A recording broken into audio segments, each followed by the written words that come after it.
In the movies, labor seems simple.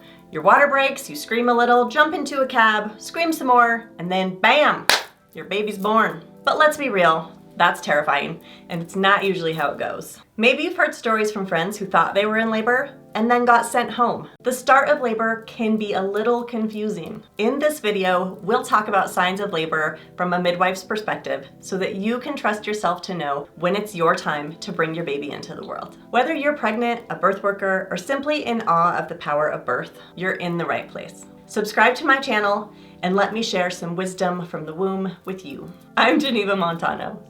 I've been a midwife, doula, yoga teacher, mentor, and womb and spirit medicine practitioner for almost 20 years. And I've supported about 900 families personally as they navigated these signs of labor. And for almost 10 years as a hospital educator, I've taught many more families how to recognize these signs. I'll never forget when I had my first baby.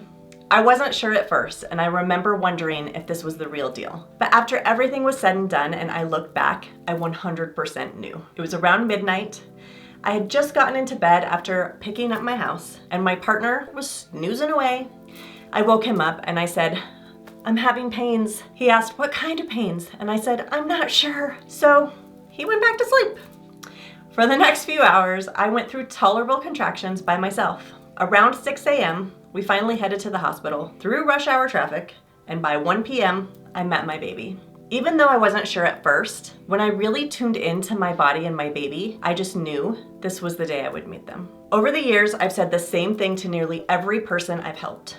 You just know. It's normal to second guess yourself, but when you really connect with your baby and trust yourself, you'll know when it's really time. Let's dive into some of the signs you might notice in the days or weeks leading up to labor. Sign number 1, nesting. You might feel a sudden urge to organize and finish everything on your to-do list. It's common throughout pregnancy, but it gets really intense in the 24 hours before labor. If you feel this urge, balance it with rest. You don't want to burn yourself out before the big day. The most important thing at the beginning of labor is sleep. But look for more about that in my early labor video. Sign number 2 is the mucus plug.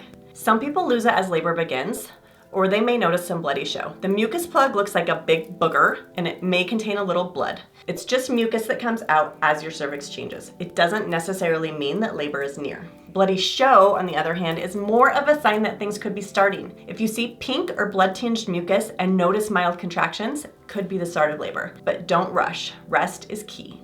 Sign number 3, some women notice, is the baby dropping. But this can happen weeks before labor or during labor itself. For first-time moms, it usually happens in the last month. But it's not the most reliable sign that labor is right around the corner. It's just preparing your body for birth. Sign number 4 is water breaking. The thing you see in the movies only happens first for about 10 to 15% of women. For most birthing people, your water breaks near the end of labor with the force of strong contractions. If it happens and contractions don't start immediately, focus on your baby's movements. If your baby's moving well, everything is most likely fine. Fetal movement is the best indicator of fetal well-being. Keep your hygiene impeccable and take some time to rest. If things don't start moving along after a few hours or a good nap, check it in with your provider. Sign number 5 is the most obvious sign you're in labor: contractions. In the beginning, they feel like period cramps because your cervix is doing the same thing it does when you're on your period. As labor progresses, contractions get more intense. Some people feel them in their back, others in their lower abdomen, or even down their legs. It all depends on your own anatomy, but the key is that they always get longer, stronger, and closer together. At first, contractions might be 30 to 45 seconds long and 5 to 20 minutes apart. You'll get a wave of intensity followed by rest. 30 to 45 seconds of intensity, 5 to 20 minutes of rest. Totally doable, right? But as labor moves forward, they'll intensify. Longer, stronger, and closer together. Some women feel contractions from the start that are 1 minute long and 5 minutes apart. But whatever the timing, they usually get more intense as time goes on. Now, most care providers will tell you that once contractions are 3 to 5 minutes apart, lasting a minute each for an hour, that's the time to go to your birthing place or have your midwife come to you. For first-time moms, you can wait until they're about 3 minutes apart. But if this isn't your first baby, then 5 minutes apart is a safer bet. The most important part of this, trust yourself. If you can talk and walk through contractions and they don't feel too intense or efficient, you're probably still in early labor. That's why resting at the start is crucial. As labor intensifies, you won't be able to rest and you'll wish that you could. That's your sign that you're heading toward active labor. Tune into the stillness inside of you.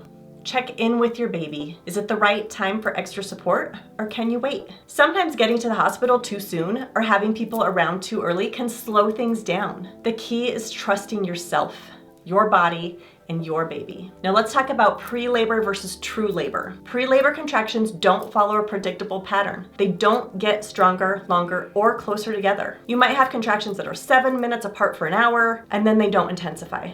That's prodromal labor. Check out my video on that if you want more on that topic. Braxton Hicks contractions are just practice. They tone your uterus to get ready for labor. They can be random, they can be short or long, but they're not intense or patterned. Here's the thing. When I ask my clients how they knew they were in labor, the most common answer is, I just knew. Your body has a way of telling you when things shift. You can't always explain it, but you know. And if you're wrong and you go to the hospital too early, then you just go home. Isn't that wonderful? More time with your family, more time connecting with your baby in the place where you feel safest. If you feel like you shouldn't go home, then don't. This is your birth, your body, and your baby. You are in charge. I trust you to know when it's time for your baby to be born. And with practice, you'll trust yourself too. Every time you slow down and listen to the wisdom of your womb, you'll deepen your trust in yourself and your baby. That connection will guide you through labor. If you want to learn more about connecting to your baby or honoring your body during pregnancy, subscribe to my channel and check out my book, Wisdom from the Womb, on Amazon, or join my free book club and childbirth classes at genevamontano.com. Thank you for joining me. Wishing you a magical pregnancy and birth.